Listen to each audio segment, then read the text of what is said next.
Imagina isso, você tá no meio de uma discussão importante com seu chefe, por exemplo, ou com seu parceiro, com alguém que te machucou. E de repente a sua voz some, trava. Você engole o que você ia falar e não fala. Meu nome é Fernanda Brita, sou psicóloga, psicanalista, neuropsicóloga. Converso aqui sobre as tretinhas da cabeça e eu te juro, sem julgamento. Você já acordou rouca, sem estar resfriada? Ou quando a voz treme, quando você tenta se defender, gagueja? Já aconteceu você de preparar tudo o que você ia dizer, ensaiar a conversa inteira na cabeça e na hora não sair nada?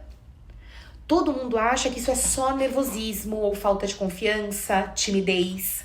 Mas e se eu te dissesse que a sua voz está te contando algo que você ainda não conseguiu colocar em palavra? A maioria das pessoas trata isso como um problema de técnica. Vai em curso de oratória, aprende a respirar antes de falar, pratica na frente do espelho e até melhora um pouco. Em situações neutras isso funciona muito bem. Mas em situações que importam para você de verdade, quando tem o emocional envolvido ou algum conflito ou algo grande em jogo, a voz pode sumir de novo. Porque o problema não tá na técnica, tá no que dispara antes da técnica ter a chance de funcionar.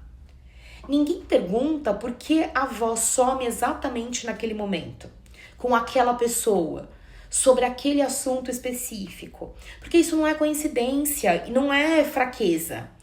A voz é produzida pelas cordas vocais. Estruturas que são estruturas musculares exatamente sensíveis ao estado emocional do corpo.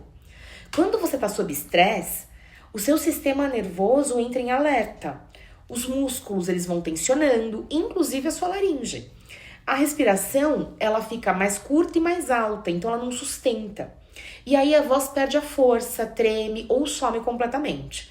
É fisiologia, não é escolha. Mas tem uma camada mais profunda que a maioria nunca alcança.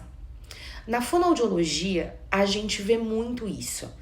Mulheres que desenvolvem nódulos vocais, rouquidão crônica ou perde a voz de forma recorrente. E quando você investiga a fundo, descobre que elas passam anos engolindo o que elas querem dizer. Literalmente engolindo e emocionalmente também. A musculatura da garganta e da laringe corresponde ao que não é dito tanto quanto ao que é. Cada vez que você prepara uma frase e engole, o músculo registra. Cada vez que você abaixa o tom para não criar conflito, o músculo registra. Cada vez que você ri de algo que te machucou para não parecer sensível demais, seu músculo registra. Com o tempo, esse registro vira padrão. A voz aprende a recuar antes de você decidir recuar. E a voz é o instrumento da sua expressão.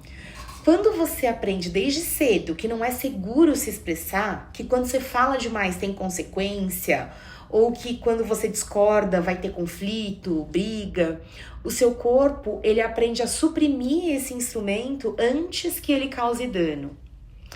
Não é psicológico no sentido imaginário, é físico, é real. Aparece no exame de laringe. E tem um detalhe que eu acho importante dizer. Esse padrão é muito mais comum em mulheres do que em homens. E não é porque mulheres são mais fracas, mas porque mulheres são historicamente ensinadas que ocupar espaço com a voz tem um custo social que os homens não pagam na mesma moeda. Uma voz insegura comunica insegurança, mesmo quando você sabe exatamente o que você está falando. Nas reuniões, por exemplo, você vai perdendo espaço. Suas ideias chegam com menos peso do que merecem. Você é interrompida, você não consegue retomar. E com o tempo você para de tentar, porque o custo de falar parece maior do que o custo de ficar quieta. Nos relacionamentos, a voz que some significa muitas vezes necessidade que não são ditas. Limites que não são colocados, mágoas que viram ressentimento porque nunca tiveram palavras, nunca tiveram vez e voz. E o custo mais silencioso de todos. Quando você passa anos sem usar a sua voz de verdade, você começa a acreditar que você não tem nada importante para dizer. E isso não é verdade. Mas o corpo acredita no que se repete. Então, o que a gente pode fazer com isso? Primeiro, para de tratar isso como um problema de técnica e começa a tratar isso como um sinal. Na próxima vez que a sua voz travar, não tenta forçar.